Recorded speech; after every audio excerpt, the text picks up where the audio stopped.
Okay. We are ready to go. So I'm going to call this meeting to order. It is Tuesday, September 12th at 7 p.m. This is the regular September meeting of the Willington Board of Education. So welcome, everybody.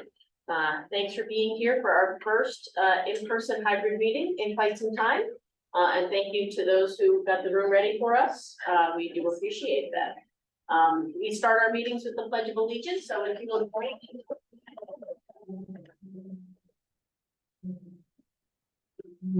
I pledge allegiance to the flag of the United States of America and to the republic for which it stands, one nation, under God, indivisible, with liberty and justice for all. You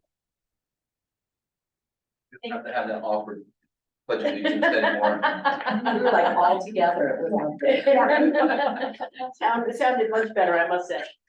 We start our meetings with present to speak, and we do that also at the end of the agenda. And if anyone would like to join us, we'll start with people in the audience here, and if not, we will move to folks on the video screen. So if you would like to speak, we ask that you keep your comments to under 3 minutes, and that you start by identifying your name and address for the record as we get started. Is there anybody in the audience? Okay. Then we will jump to the screen. I do see that Ralph Toulis's hand is up. Ralph, can you come off mute? Oh, good evening. Can you hear me okay? We can hear you just fine. Thank you. Okay, wonderful. I sat through the earlier meeting. Ralph, can you start with your name and address, please? So we're for the record. Oh, I'm sorry. Ralph Toulis, 47 Village Hill Road, Willington, Connecticut. Anyway, I sat through the ad hoc committee meeting earlier. And I just want to remark, I think that the RFP was extremely well constructed. And I was actually impressed with it, which was a good thing. However, the QA&M's response to that, what I gathered from the conversation is that, and the best analogy I can come up with is, I request a proposal to renovate my kitchen and outdoor space, and all I get back is a proposal to build a deck. And you talk about having an interview with them when they couldn't even read the entire contents of the RFP. I'm a little concerned about that, and I hope that this board does a careful assessment of what they've got, and maybe your best approach is to put the RFP out again so you get more than one response. If there were more than one respondents, certainly you could toss QA&Ms, but that's not the case. That's my comments at this point. Thank you. Okay, thank you. Nick, I see your hand is up. Can you come off mute? Hey, Nick Teller, 49 Myrtle. I attended the last meeting here around 6 o'clock, and it seems that maybe there's an opportunity for Phil and Michelle to be sitting down with QA&M to maybe clarify what exactly the request was, because like Ralph was saying, it seems like they maybe didn't hit on it correctly.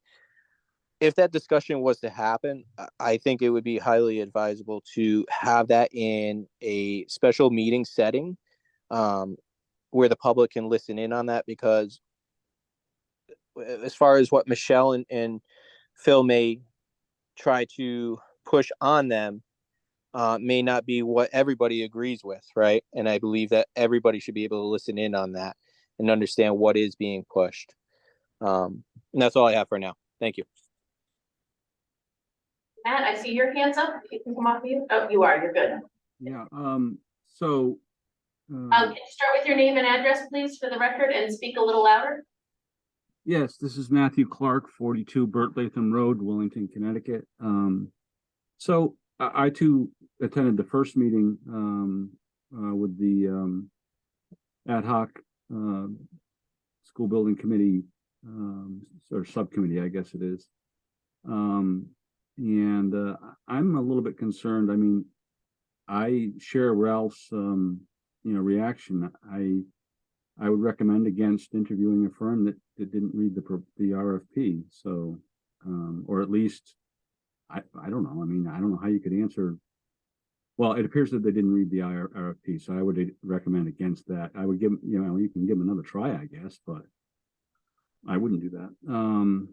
In a broader context, I think I would urge the Board of Education to start the process of reaching out now at this very, very, very early stage to the Board of Selectmen, the Board of Finance, and to the public, and discuss the town of Willington's capacity for paying for repairs, refurbishing, and rebuilding of Hall and Center schools. In the RFP for the architectural firm, it seemed to discuss that we talked about in the last meeting.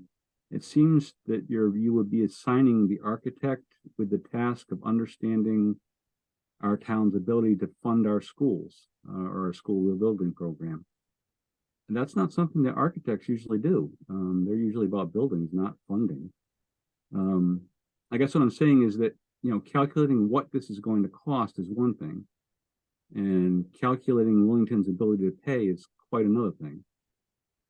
So I would urge the Board of Education to partner with Board of Finance, Board of Selectmen, and the community now, very, very early in the process. And I think that'll lead to a better end result. Thank you.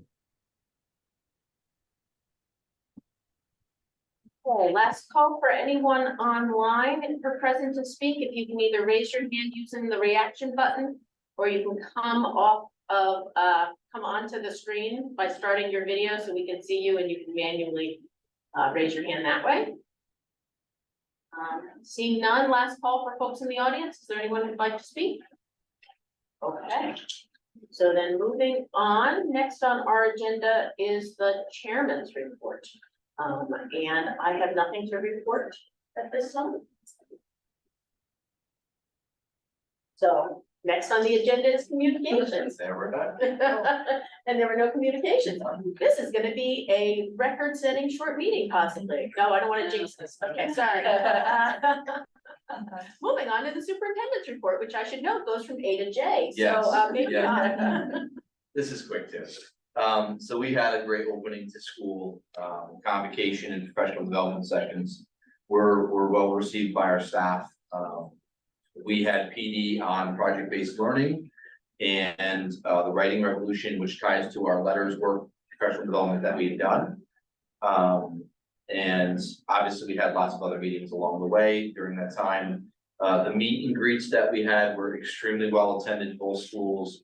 And so, students and staff were off to a good, smooth transition back to school, which is good. There were some hiccups with weather and stuff I'll talk about further down, but we did it. We had a great opening to school. I will tell you, it was a little tight with some of the projects that we were doing, but everything finished and it was great. Current enrollment is 397 students. There are 218 at Center, and there are 179 at Hall. We pulled some data because I was curious. We were talking about the housing market earlier. I was curious to know about move in, move out data. We had 24 students transfer out. And that was 4 out of Center and 20 out of HMS. And then new to the district, I'm not talking about pre-K or kindergarten. We had 23 students come into district. So 6 at Center and 17 at Hall. So just interesting to see movement, what it looked like, how it happened. I think that's a lot of movement for Willington. I don't think it's typically that high. So that's our enrollment as of today is the 397. Nice. Yeah.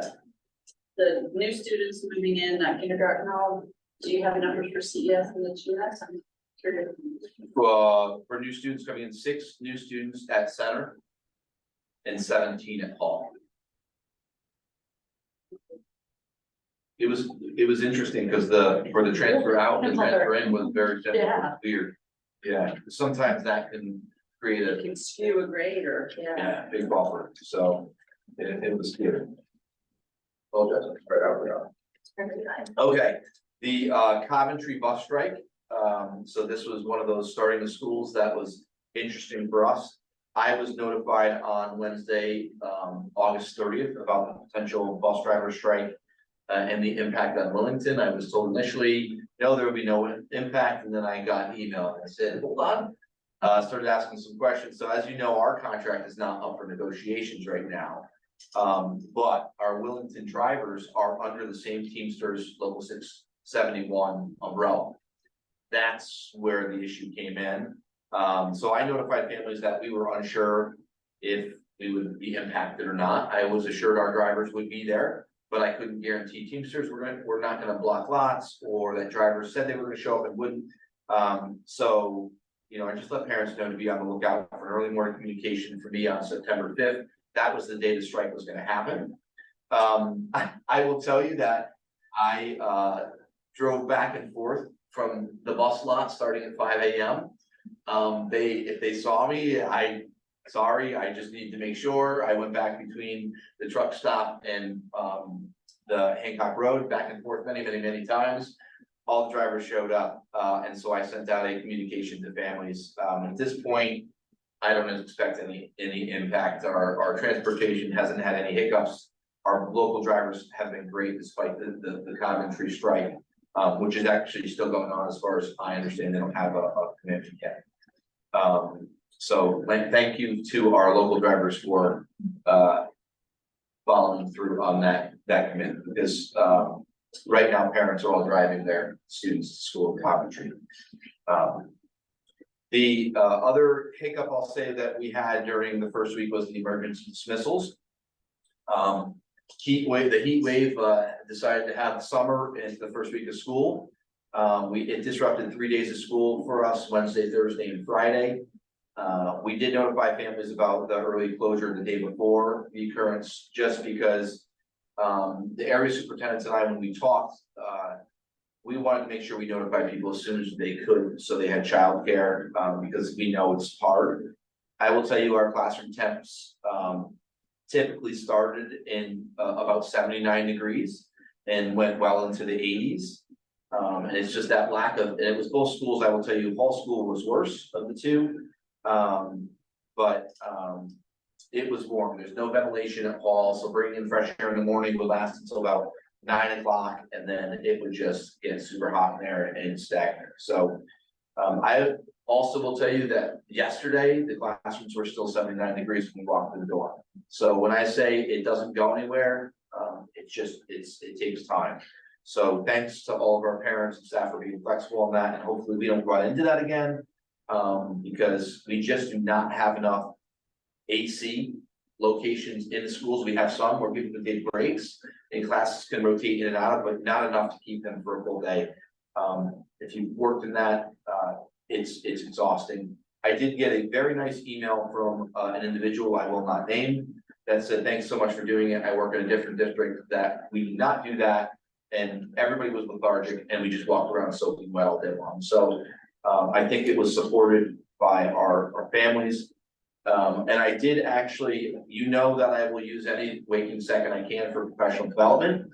So as soon as we knew we were going to go, I pulled my admin team together. We actually did professional development and provided planning time Wednesday, Thursday, and Friday. So Wednesday, we were actually going to pull in substitutes to do some of the writing revolution professional development. And we actually knocked it out that day. It was great. So it was a bonus. That's not why we did that, but it was a bonus for, you know, you could put some teachers into an AC space and you know, make it work. Those decisions are safety related, and I will continue making those decisions because I think it's the right thing to do. So hopefully we don't have to deal with that again. Question, Ann? Can I ask a question? Yeah. This used to be unordinary, but now it's becoming more, not the norm. Do you know what I'm saying? We have these days in the spring, we're having these days now. As we look forward to repairing the schools, do you think we can ever get them to a place where it's safe to have the kids in with these temperatures? So I will tell you that the lower wing in center school has air conditioning in the hallway. It does not have it in the classrooms. It takes the edge off. I think it makes the classrooms more bearable for a longer period of time. Mm-hmm. If you get into the 90s, you know, 100-degree range, it helps, but you can't put everything in the hallways. I think long-term, it's something that, look, if you have appropriate ventilation and you have appropriate, potentially AC, you wouldn't close. Mansfield did not close. I'm sure. Ashford closed, Willington closed, Region 19, the upstairs was super hot, Columbia closed, Wyndham closed. That's the group that we were talking to. Anybody that you didn't see, Howell did not, because they were on geothermal and they're cooling their buildings. Yeah. So the places that closed, were closing because of the temperatures in the classrooms. The other challenge is some districts have it where one building might have AC and another might not, but it impacts transportation. So when we have conversations about closing early and we share buses, we have to be cautious of that, because everyone shares buses with Region 19 in one manner or another. Even if it's Ashford and they have their own buses, they still have to make sure they can get their buses where they need to be for certain times. So long-winded answer, but yes, it would impact it in the future. I wouldn't close, we would just have indoor recess. Okay, thank you. The grants, I just keep you apprised of what we were applying for. We're obviously continue to apply for grants that are popping up. They are continuing. I just applied for a math tutoring grant that came out. I don't have a response on that yet. It would basically, the state came up with a list of companies that are acceptable to provide high dosage tutoring. And it's only for math and it would only impact the middle school. Why not write the grant? So I did. It actually impacts the high school too. For the high school folks in the room, you should ask. I don't know if they were eligible, but we were. So we applied for that. Our Title IV grant, which is the clubs, was applied for, and we already got the yes on that. The special ed IDEA grant is in and applied for. We have some adjustments we need to make for that. And then we have some applications that are in the works right now for other grants that are popping up. Title I, Title II, and Title III are typical. They're also in your budget. I'll be getting those in, and then there are two different, one is ARP ESSER, one is ARPA. They're right to read grants. We were directed as certain districts were eligible for it. We'll be putting in grant applications for that. So those right to read grants are tied to our reading waiver though, so it's a little funky because they haven't responded to our reading waiver yet. So we will see what happens with that. That's right as in your rights or right as in, RIGHT, right to read. because I've seen programs Yes. writing. Yes. I just wanted to make sure. So those are I think they're pushing out more of these grants as there's certain districts that didn't spend some of their money, whether it's ESSER 2 or ESSER 1, money comes back in and they're pushing things back out. We had one of our grants went from 11,000 to 14,000 in a couple of days. I called and said, is that right? She said, they push more money in for certain districts. So I will keep applying for those as they come in, because we will surely use the money as we continue our curriculum. As far as staffing goes, since the last meeting, we've had 2 staff members leave. Since then, we had Maggie Almquist, who was a para at HMS, and then Marla McCorney, who was a special education teacher at Center School. We still don't have a shortage, or still don't have any openings posted other than utility at this point. We hired Ashley Parent, who came through the school district years ago as a CDS para. We hired Natasia Chandler as an HMS para. We hired Tegan Johnson as an HMS para. We hired Kirsten Lake as a CES para, and we hired Louise Rivard, who is another retired special education teacher, to fill that opening for us while we continue to look for someone. And then we just hired Elizabeth Nizer, yes, another Nizer, as our mental health specialist. I will tell you that we had some fantastic applicants for the mental health specialist position, the grant funded position. Great applicants, and she's a newbie just coming out with her master's, and she knocked the committee socks off. She just had a phenomenal interview, came in and had a great interview with me. She's already in and connecting with kids, which is great. So lots of adjustments with staffing. The pairs, because you obviously didn't hear me say as many pairs left, there were openings from June, July that we were filling a bunch at once. So questions about staffing? Okay. The building projects, and some of these I already shared, but are completed. So, the newly, at HMS, we have newly carpeted spaces, not all obviously, newly tiled spaces. I will tell you that the upper wing at Hall looks amazing, just the lighter color tile, it's fantastic. New stair treads, the fire alarm at Hall is about 99% complete. They have some minor, finishing touches to do. They're cosmetic. They are not related to whether or not the fire alarm works. Obviously the replacement windows are done, additional securities are done, cameras are done, and the sidewalks were replaced around the back side of the building. Those look amazing, where if you remember the pictures I shared with you, it was like crumbling asphalt. It wasn't, you couldn't even call it a sidewalk, honestly. They came out great. Center School had their sidewalks repaired. They had some windows replaced that were fogged up. Their fire alarm was installed. They're about 99% too. And they had some heating repairs complete. So the buildings that we were going to, it slowed some of our cleaning down, like we were thinking the last minute, because some of those projects were still going on late. But that team pulled through and the buildings looked great for the start of school. I did get some comments from parents via email just saying, look, I noticed the changes around the schools, they look amazing. And so I was appreciative of that. The next item on here is the facilities study RFP. I think you heard from the public present to speak tonight, but the subcommittee that looked at this, basically, we had one response come in for the facility study, and obviously the subcommittee just met, and basically we're going to interview the one firm that applied QA&M. We only got one, and what I'll say, someone from the committee can chime in if they want to on this, is that what we put out in the RFP, and thanks for all tools, I think it was very well written too. What we got back in a response didn't quite match everything we were looking for.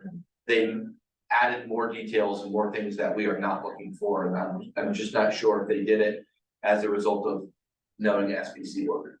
So we'll interview them, we'll get some more information, and I think the subcommittee basically said if the interview goes well, they're gonna make a recommendation, it'll come to the board to make a recommendation to the selectmen, because that's where the money would come from, in October. If not, if the firm interviews and it's just not what we're looking for, we will put it back out to repost the RFP. Or if the price goes up. Or if the price goes up. Okay.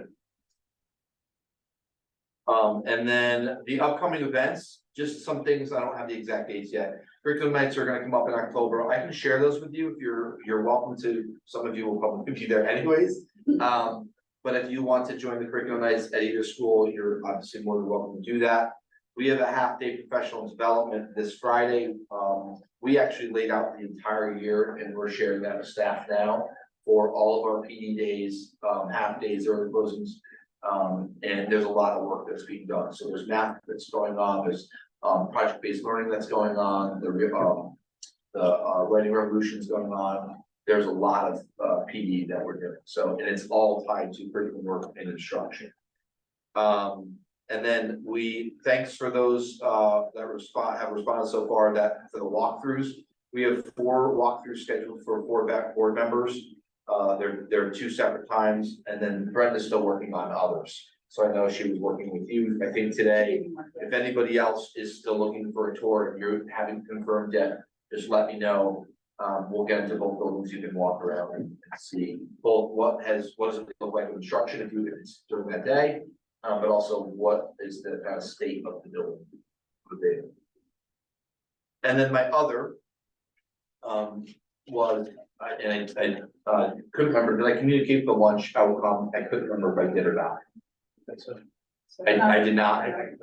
Okay, so I talked to, and Stephanie and I talked to the folks at the state.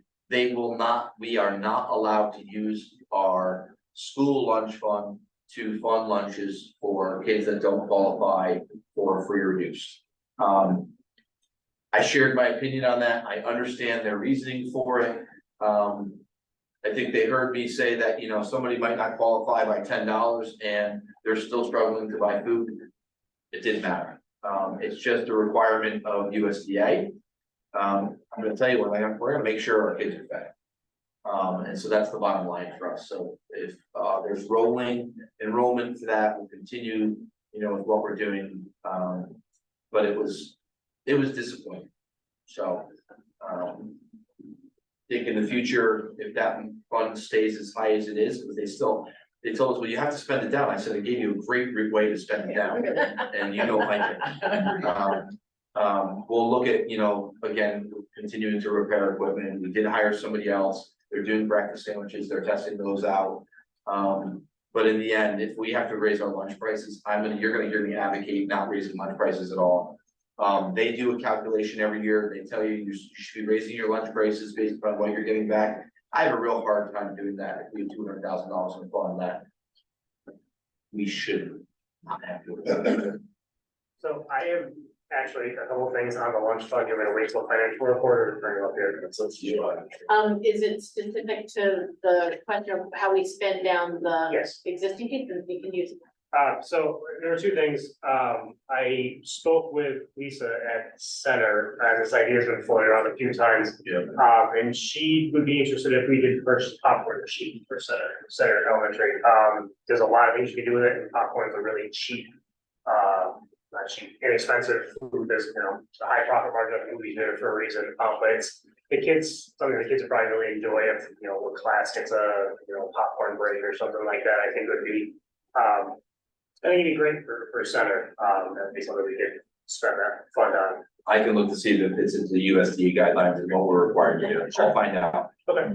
The other thing that came up, and this is, I know this because I have a daughter in the school. So the way that the lunch program works, that you fill the student's card account, whatever, they go and they punch in their number and they get their lunch. But every time a family has to reload that account, it costs them $2.60 in a service fee. So I did some quick math. I know that this doesn't apply to everybody, but I just did it on the, not assumption, but just the worst case assumption is that every family in town has to reload every week. Well, there's 39 weeks of school at $2.60 is $101.40. That's for everything. I mean, not every family does that, but that's a lot of money to some of these families who might have to fill every week. Is there anything we should look to offset a service? All of these are subject to the FDA regulations, but that's a really good thing to look into, because I would think that as an administrative cost, we pay other administrative costs. I think that would certainly fall under one of those categories of things we already pay for in one way or another. So of course, we have to get everything checked, but any other thoughts? Could we cover that? Probably not cover that with. So they asked you. That's what Yeah, that's what you're Yeah. saying. Yeah. So when you set up, we have a new food service program, and they really advocate for this. They say if you eat the cost of it, you'll get more people using it, which I understand. You can't eat the cost if you don't have the funds though. I don't know if eat the cost means we can use that school lunch fund, so I can find that out. But we can definitely set it up to waive that. There's still a fee. I just don't know if the school lunch fund will be the way to do it, but listen, any way to ease that pain would be great. And plus you don't want the children bringing cash, and that's the alternative, to not pay their. Well, they send in checks and we can deposit a check and it goes in automatically. It's just, we were trying to, the whole purpose of that is the ease of use, Yes. right? So, if someone says, I forgot to write a check and they want to pay for a field trip, the idea is that we can do it right then and there. They want to, listen, I'm that parent. Oh my gosh, I forgot to send it in. I need to pay for this right now. I can check the box. But I understand every time you pay the service fee, it's for every transaction you do. So it's And there's no fee for a check. no fee for a check. Unless your bank charges it. Yeah. Correct. Okay, so seeing no other comments, let's move on to the financial report. Okay. So this is the financial report, and I'll go through these accounts in a second, but I've had several conversations so far with Marcia and Donna, business manager and special ed director. with the 2 outplacements that we have that are unbudgeted. It looks like there's still, if you compare what we have in here, $697,000 left in the bottom line, and I'll go through the programs in a second. I will tell you that that's not, it's gonna be, a lot of that money is gonna be spent in special ed because the outplacement's not billed yet. Outplacement transportation is still in there, related services is still not encumbered, so there's a lot of money that comes out. And why I'm saying that is that I'm gonna be writing a letter because I'm being very cautious with our budget right now. And the reason why is when you have 2 additional unbudgeted outplacements come in and it costs a lot of money. Yes, you get some money back, but that's money back beyond $90,000 after you spend $90,000 about per student. That's a lot of money that's not budgeted here. So it's gonna be really, really important. We will have our final budget to you in October for 22-23, the final numbers.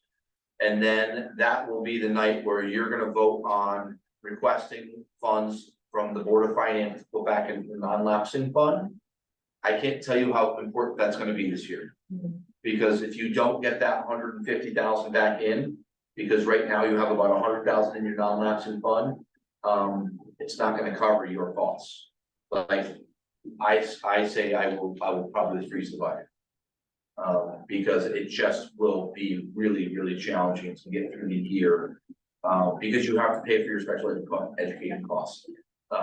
So I'm sharing that because the bottom line looks like there's a whole bunch of money left right now. A big chunk of it is still there. The pot or it shows. I will tell you the good thing is that there's still $150,000 in grants that's not applied. And I can make that a little bit bigger if you were testing this out. So sorry. That's good. Thanks. Bill, are you allowed to say the price tag on the 2? I don't have the price tag yet, Okay. because it depends on transportation, it depends on, you know, what their IEP says, if they have a PBT coming up, because when they move in, they have to have a PBT. Yeah. And so that means we know what they had for services. Yeah. But depending on where they go, what does OT cost, what does PT cost, what does speech cost, all those things we find out. So you can see grant wise, so center school, Title I is not applied yet. Staff support specialist is not encumbered. All the rest of the salaries right now, as they stand, are encumbered, so everything's there. HMS is basically the same exact thing. All right, so what you see is a balance there for those 2 buildings is a little low for this time of year. But it's also because there's gonna be some grant funds that will be put back in. Okay, so I'm not worried about program 1 and 2. Program 3, the outplacements, the related services and transportation, again, not billed. We still have staffing adjustments that need to be made, and that's around the center school, long-term sub that we have, and to bring in a new special education teacher. And we have some paras that we're still in the works for. Marcia's really trying, she needs another para, and I've asked her to honestly be patient and try and use a sub to cover what you can, because I'm a little nervous about the numbers right. And the IDEA grant is not applied yet. Transportation and health services, standard, minimal change, there's nothing in there. Really the same thing for curriculum staff development, that's pretty much where we are at this time of year. Same thing with utilities. Same thing with operations and maintenance, that's typical for this time of year. And then the program 9, the school choice, we've got like 24,000, I think, that students that go to school choice that are magnet schools that we have to pay for. So, you know, it looks like there's 44,000 there, but you gotta pay your bills. We just don't have the bills yet, so it's not encumbered. So those numbers come down drastically. The other piece in fringe looks like it's, and this is typically where we go, oh, there's some savings there. Remember that we don't have a placeholder this year.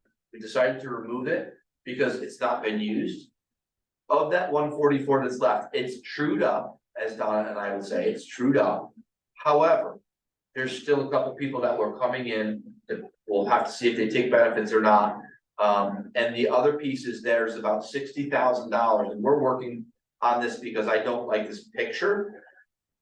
We typically use about $65,000 a year for all of our substitutes for the entire year for the district. Okay, well, that's in that 144. And to me, it should just be encumbered. And so they're trying to find a workaround because you need to tie it to someone. And I just said, we need to find a way to get it out of that 144 because it's not, 144 is not real.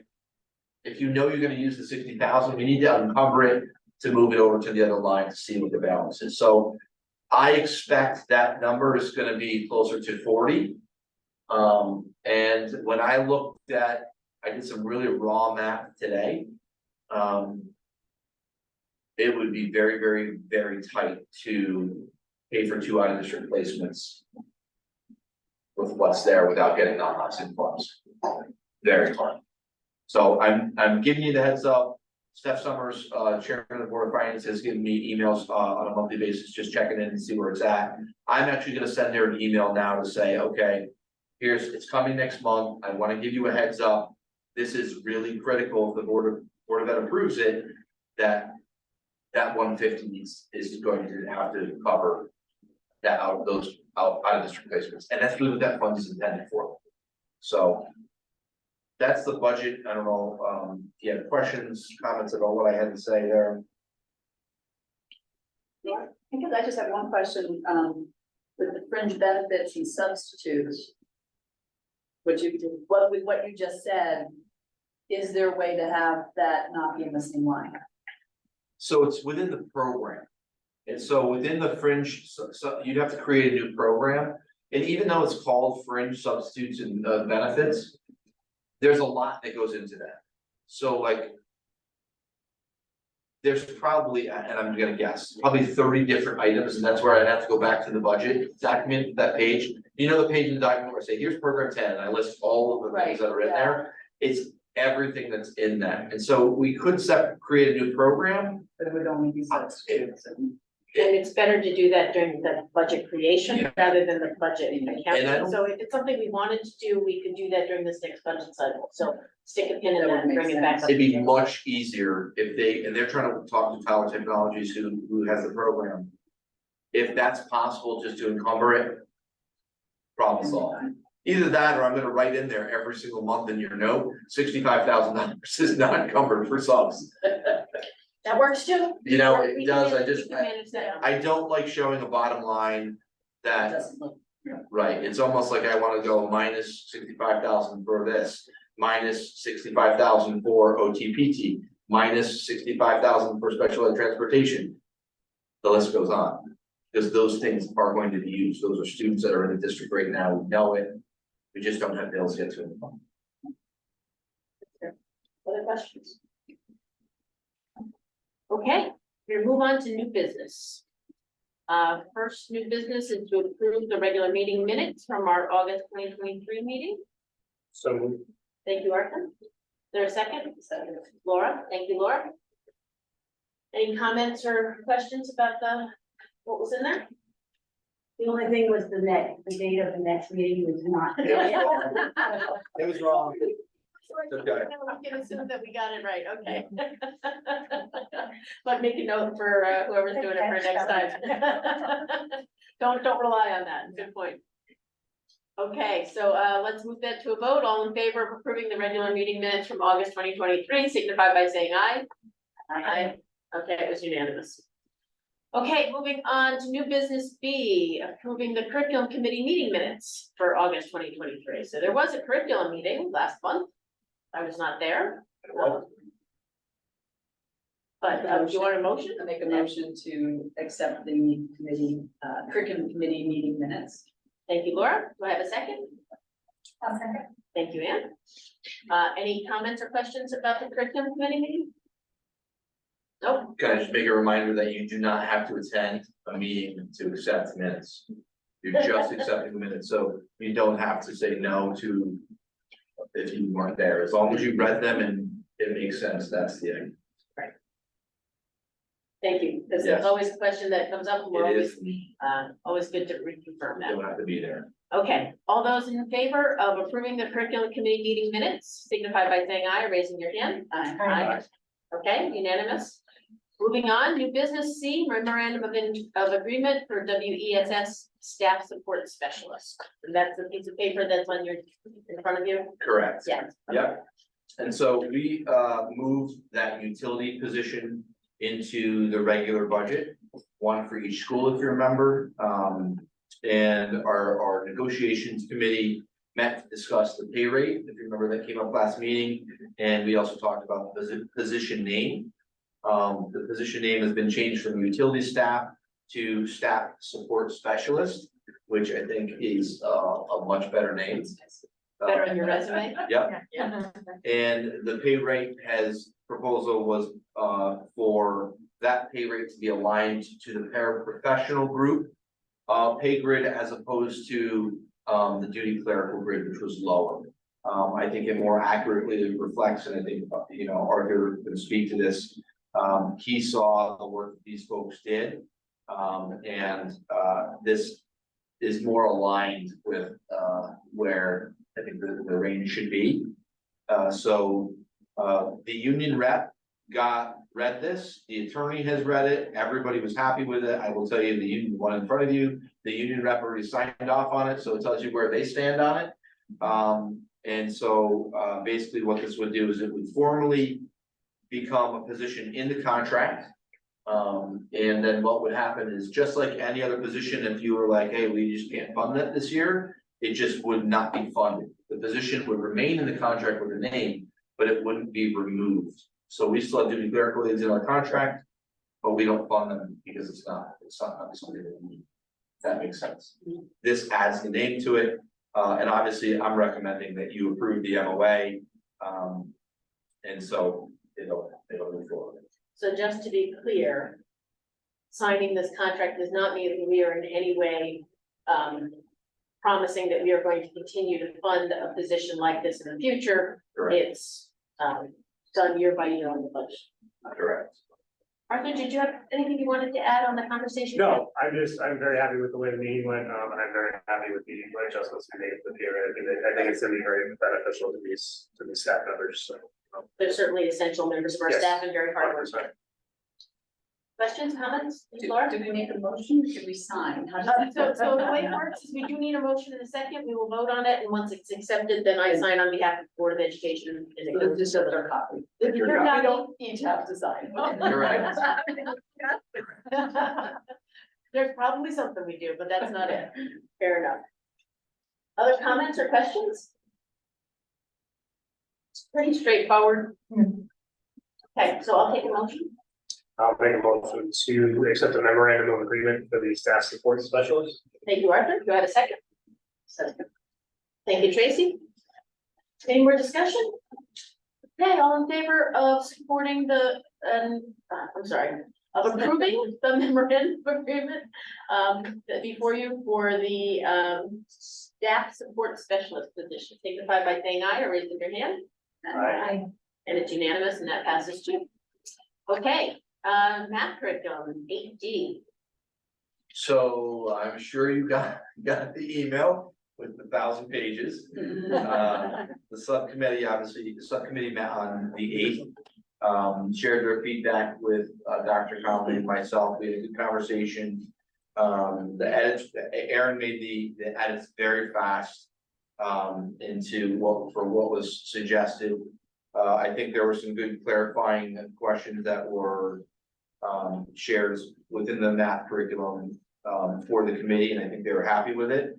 I think there was a resounding approval for the same layout for whatever curriculum we have now. It's another example. Science looks the same, math would look the same, ELA would look the same, phonics would look the same.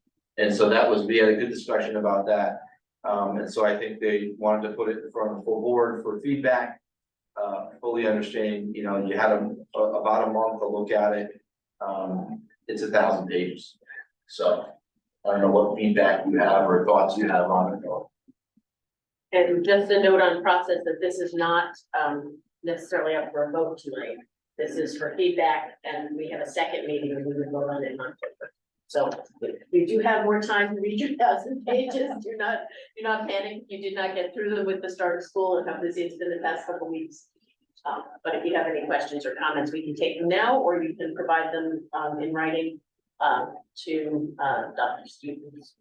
Sorry, Phil Stevens. Yeah, okay. I'm giving you a promotion. But otherwise, thank you to, Dr. Conley for, making those edits. Because, it's a big part of the curriculum that we do and a big part of what teachers do. Comments, questions about math curriculum? Okay, You can't approve if you want, you don't have to wait, it's up to you. did folks feel like they had a chance to look at it? I mean, three of the six of us are on the committee, so you've already not given it a lot. So for those people who aren't on the committee, do you feel like you're ready to vote, or do you wanna, do you need more time to assess it? I'm not personally, but I'm not gonna let that stop the area. It's a lot to read, it's a lot to go through, and I'm kind of coming at it from a different angle, so I mean. I personally, I'd be more comfortable with the extra month. Okay, let's do that. Okay, then we'll wait the extra month. Okay. Okay, moving on. Next is old business. Before you go there, Sorry, go ahead. I think if there's questions along the way, and I'm looking at you, Arthur, but it could be anybody. It is so helpful because it's 1,000 pages. If you go, and Aaron's here in the background tonight. But if you say, hey, Dr. Kylie, tell me about this specific unit on this page. It's gonna take her a minute, so hi Erin. So it would be very beneficial, and she's saying thank you, Phil, right now. If you can email me any comments, questions, concerns, and if it's not something that I can answer for you, I will put you in touch directly with Erin, so that way she can speak to you as well. That's just helpful because going through and getting feedback on a night like this, it's really hard to go, okay, let me find the spot first. So two parts to that. One is please include the page number with specifics so that we can find it within the 1,000 pages. And I think that in order to give you time to respond, can we kind of generally have a gentleman's agreement to try and do this in the next 3 weeks? So that, you know, by the end of the first week in October, because our meeting's fairly early, it's around the 10th, I think, right, in October. Yes. So if you could by the 3rd, by that first Tuesday, have any comments to Mr. Stevens, then we'll be able to give them a reasonable time to respond, given the size and scope of this particular curriculum. I was gonna say, you need to have grade level and unit number with 4-page number. Oh, okay, so Yeah. it's not numbered consecutively, thank you, that's right. I was thinking, I look at it on the in a PDF, you can see the page number, but you're right, it doesn't always match up to the page number on the And the page separate either, and that stuff. I could make it worse, so thank you for that, that will keep us from Yeah. making poor Dr. Conley insane, looking for something that doesn't exist on the page that we're citing. Okay, I think that sounds great. Okay, moving on to old business. Is there any old business? There's nothing under there. Okay, we are moving on at the end of the meeting to present to speak. We welcome members of the community to speak to the board. It's not a comment and answer question, but we certainly welcome your participation and to hear what your comments and thoughts are. If you are on Zoom and not in the audience, you can raise your hand using the reactions button on the bottom, or you can start your video and come on screen where we can see you, which would allow us to physically see you raise your hand. We ask that you keep your comments to 3 minutes and that you start by identifying yourself by name and address for the record. Is there anyone on Zoom who would like to join us and say something? Okay, Nick. Nick Teller, 49 Myrtle. I just want to touch base in regards to the touring of the buildings. I know Phil and I have gone back and forth through emails in regards to getting in and taking a look at the buildings and such. And I know the Board of Education has a policy that allows the public to go in as long as you set up an appointment. I just think this would be a good opportunity for any member of the public of Willington to tour with the board members at that moment. I don't have the policy number in front of me, but I have reviewed it, and it does say that the public can go with proper notification. So hopefully that can be set up when those tours happen. Thank you. Is there anyone else on Zoom that has their hand up or wants to come on screen? Okay, seeing none, we'll move to the audience. If there's anyone physically present, state your name and address, please. Good evening, I'm Stuart Fisher, 65 Blythe Road, Willington. I'll introduce myself as the Democratic nominee for first selectman. I've met some of you I haven't. Good evening. I've enjoyed attending this board of education meetings. Coming off a very sensational, emotional project vote. It's time to move on and do what's right for our children. So I applaud you all for the tireless work that you do. And I pledge my support to this organization moving forward. Thank you. Thank you. Others, go ahead. John Mitchell, excuse me, 64 Timber Lane. I'm also running for Board of Education as a Republican candidate. But I wanted to say thank you, Phil, for getting this room prepared so we have a nice hybrid meeting. And I really liked what I heard in the previous meeting about the 10-year plan moving forward to repair our buildings and get a better space for the kids. Thank you. Peter, last call. Okay. Okay, so then our last section is board comment, where we have the board able to respond or have comments or anything that you'd like to add. There is the benefit of going first, is you get to say all the thanks and stuff before somebody else does, or the benefit of going second is you get to say ditto and not getting to do that. So people have different preferences. Anybody go ahead, Arthur? Okay, first things first, welcome back to another school year to everybody. I know there's gonna be a lot said after me regarding that. I'm shifting my comments this month a little bit. I want to talk a little bit briefly about the organization here. I don't think it's a lot of attention. That's the way to PTA. PTA members work to provide our students with great opportunities. They donate $1 for scholars via the election day sale, which is coming up. Also, they provide money for field trips, enrichment funds for each school. They also do events like the PTA sponsored ice cream social, which was this past Friday. There's also a trunk or treat, which is coming up in a little more than a month. The winter gala in February and the 5K fun run. But there's a lot more that they want to do, and they can't do it without support from the parents and the community. So I encourage everybody who's listening here to contact PTA about getting involved or about any upcoming fundraisers that all community members can participate in. There's many levels at which people can participate. You can come to meetings and pitch ideas. You can volunteer your time, and even if you volunteer for one event for 1 hour, every pair of hands helps. Personally, I'd like to see a bit more teacher involvement. After all, PTA stands for Parent Teacher Association.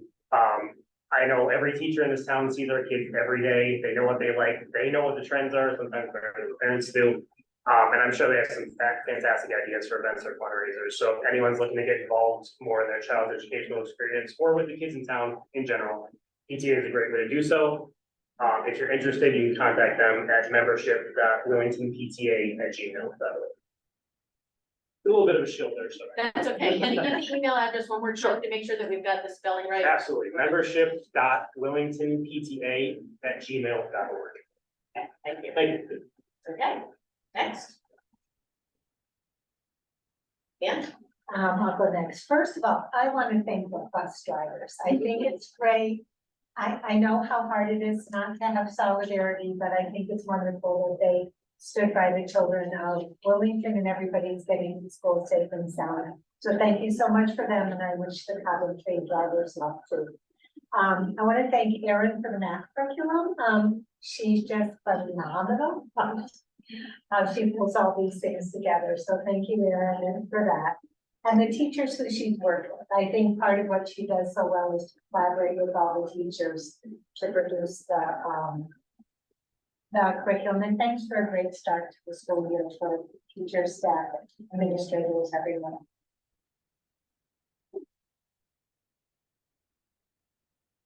You rock paper scissors. Figure out who goes next.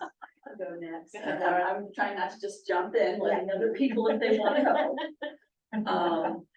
So I guess I want to thank just everybody involved in getting school started again this year. I was very happily able to go to the convocation, which is such an exciting time. And I have to tell you that Phil did a fantastic job of integrating Ted Lasso into his whole presentation, and I'm a big Ted Lasso fan, so there were times I was trying to keep the tears back, I gotta tell you.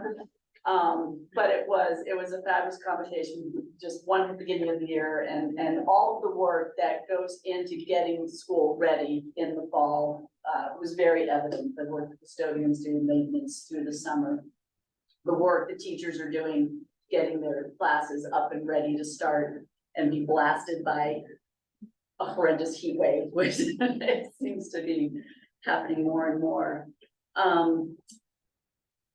I did want to also say thank you to the bus drivers for standing by the kids. That really means a lot, and what a hard job that is to be a bus driver.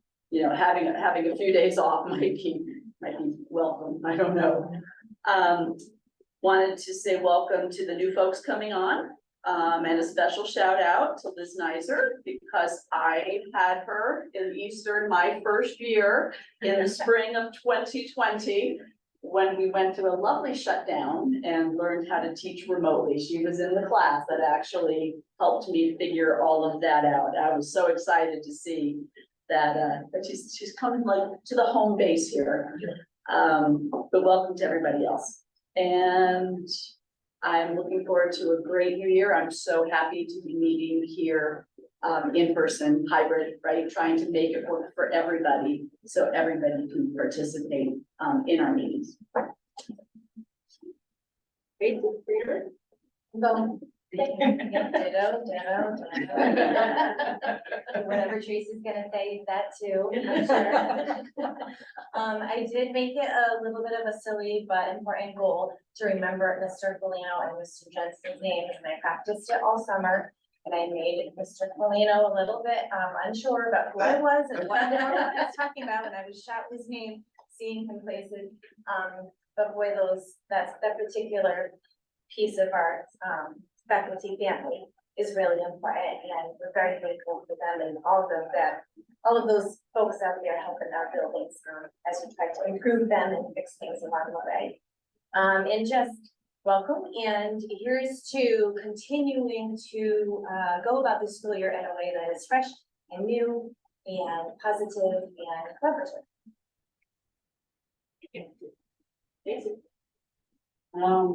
The only things I can add to what's already been said that I agree with.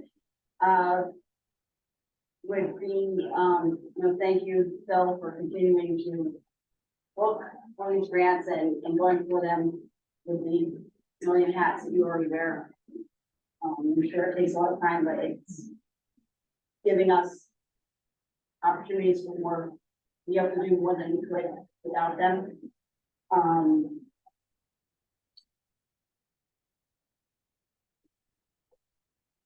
Oh, and I just appreciate this new transition to first in person besides our joint meeting in 3.5 years, and I think it seems like it went pretty smoothly. I'm not the one in charge of the computer over there, but or setting it up to begin with, but so far it seems like pretty smooth. So it's nice to see everybody in person again. Great, thanks. And I get to say ditto at the end. There we go, because I think that having the screen up has been fairly good. So I appreciate that folks really, did yeoman's work the last 2 days to get up so that we were ready for this meeting today, because it was kind of tight. I want to say thank you to my fellow board members. This is something you do as volunteers. You spend a lot of time and effort reading thousands of pages of curriculum. And you do it because you care about the kids that are in town. And so thank you for your time, because it's hard work. It's rewarding work, but it's also frequently late nights and a lot of additional aggravation you don't have to necessarily do, but you sign up for it and you choose it. So thank you for that. I appreciate your time. And I also want to put out an urgent call to everybody who watches these on Zoom that you can now come in person. So we would love to have you here in the audience too. Certainly we can hear you more clearly and see your facial expression so much better in person.